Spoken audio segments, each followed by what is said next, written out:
Perkenalkan, nama saya Reza Septiani. Saya dari Prodi Keperawatan Pangkal Pinang.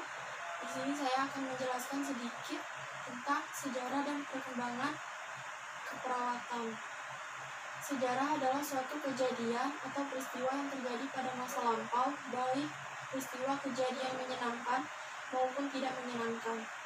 Sejarah keperawatan adalah suatu peristiwa atau kejadian yang berhubungan masalah keperawatan, baik secara langsung maupun tidak langsung. Berbagai faktor yang mempengaruhi perkembangan perawatan pada zaman dahulu adalah: yang pertama, peran dan sikap masyarakat; yang kedua, perang; dan yang ketiga, pemimpin dalam keperawatan. Sejarah dan perkembangan keperawatan di dunia ditandai dengan lahirnya tokoh keperawatan yang sangat dikenal sampai sekarang ini, yang membawa perubahan dalam konsep berpikir yang berpengaruh besar terhadap praktik keperawatan. Hal ini seperti perubahan dalam ruang lingkup, tatanan layanan keperawatan, standar praktik keperawatan, sampai munculnya undang-undang praktik keperawatan. Perkembangan keperawatan di benua Asia, khususnya di Timur Tengah, di negara Arab. Perkembangan keperawatan mulai maju dan berkembang sekitar abad 7 seiring dengan lahir dan agama Islam di tengah-tengah bangsa Arab. Perkembangan dan penyebaran agama Islam diikuti dengan perkembangan ilmu pengetahuan seperti ilmu pasti, kimia, kesehatan, dan obat-obatan.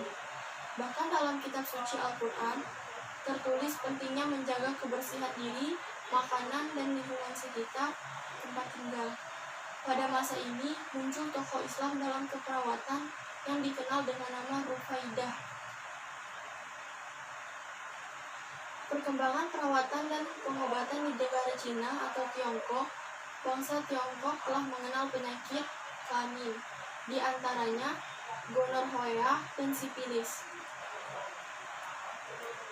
Beberapa orang yang terkenal dalam ketabiban seperti dikenal sebagai bapak pengobatan, yang ahli penyakit dalam dan telah menggunakan obat-obatan dari tumbuh-tumbuhan dan mineral atau garam-garaman. Semboyan yang terkenal adalah lihat, dengar, tanya, dan rasa.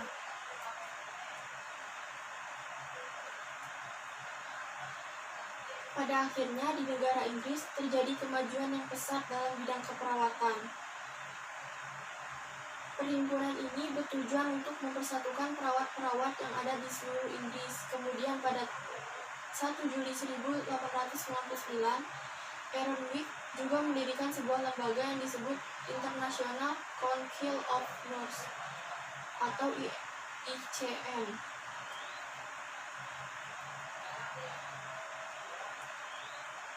Sejarah dan perkembangan keperawatan di Indonesia sebelum kemerdekaan. Pada masa itu, negara Indonesia masih dijajah oleh bangsa Inggris, Belanda, dan Jepang. Pada penjajahan oleh Belanda, khususnya pada zaman VOC 1602 sampai 1799, penjajahan Belanda, didirikan rumah sakit Bidan Hospital yang terletak di Jakarta pada tahun 1799. Tenaga perawatnya diambil dari penduduk pribumi yang berperan sebagai penjaga rumah sakit. Perawat tersebut pertama kali bekerja di rumah sakit yang ditugaskan untuk memelihara kesehatan staf dan tentara Belanda. Sehingga akhirnya pada masa Belanda terbentuklah Dinas Kesehatan Tentara dan Dinas Kesehatan Rakyat.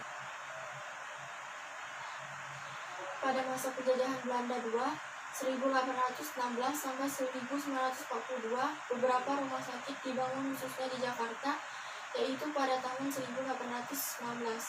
Didirikan rumah sakit Stanverband.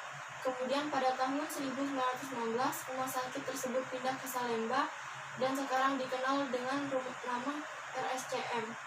Kemudian diikuti rumah sakit milik swasta. Pada masa ini, sebagian besar tenaga keperawatan dilakukan oleh penduduk pribumi, sedangkan tenaga pengobatan dalam hal ini, tenaga dokter masih didatangkan dari negara Belanda. Pada tahun 1942 sampai 1945 terjadi kekalahan tentara Sekutu dan kedatangan tentara Jepang. Sejarah perkembangan kesehatan dan keperawatan tidak mengalami perkembangan, justru keperawatan mengalami kemunduran yang sangat drastis. Sekian dan terima kasih. Wassalamualaikum warahmatullahi wabarakatuh.